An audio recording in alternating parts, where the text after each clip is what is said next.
Deshaun Watson had more than 20 civil lawsuits filed against him starting March 17 of 2021, each of which alleged sexual misconduct during massage therapy sessions. Most have been settled.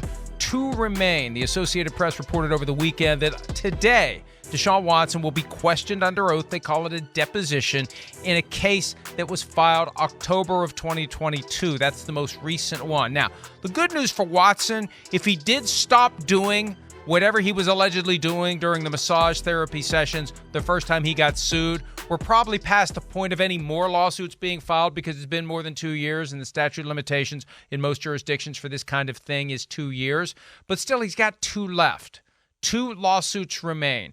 And Chris, if I were him, I would just get these things resolved like you did with the other ones. And maybe it's not easy. The one holdout from the prior wave of lawsuits wasn't happy with his refusal to take full responsibility for what he had done. And even when he did settle, there was equivocation on whether or not he was admitting to anything. But I would do whatever I had to do to put this behind me. The NFL suspension is over. He's trying to move forward with his career. We were talking about franchise quarterbacks last segment. Not long ago, he was one of the shortlist franchise quarterbacks in the NFL. As he tries to get back there and get the most out of that major contract he got with the Browns, I just think it makes every bit of sense to find a way to resolve these civil cases and close this chapter of his life for good.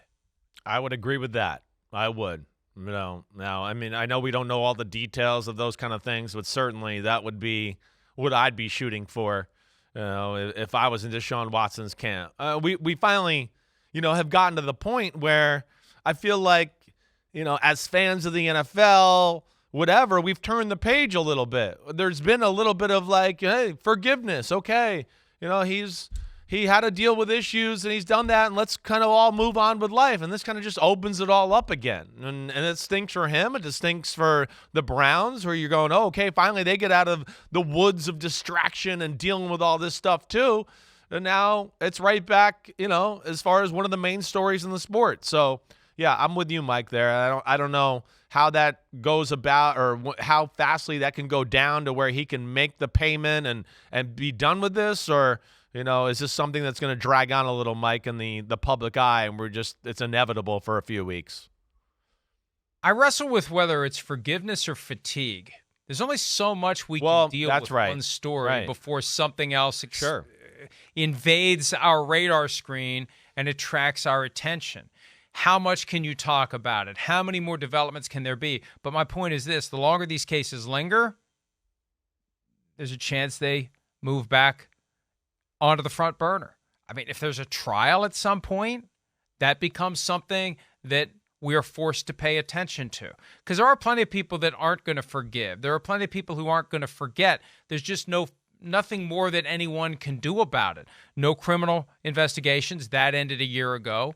The NFL imposed their punishment last year. It's just kind of over.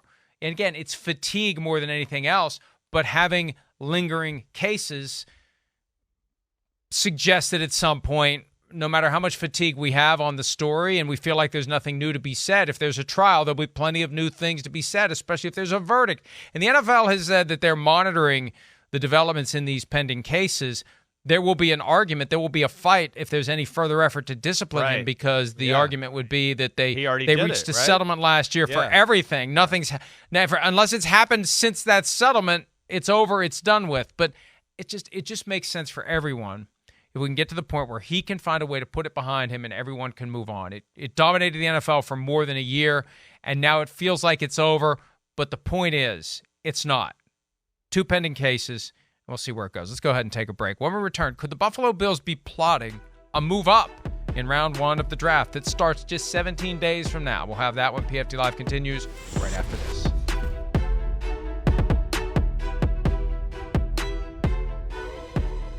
Hi, it's Mike Florio. Thanks for watching PFT on YouTube. Hit subscribe for the latest news and analysis from Pro Football Talk.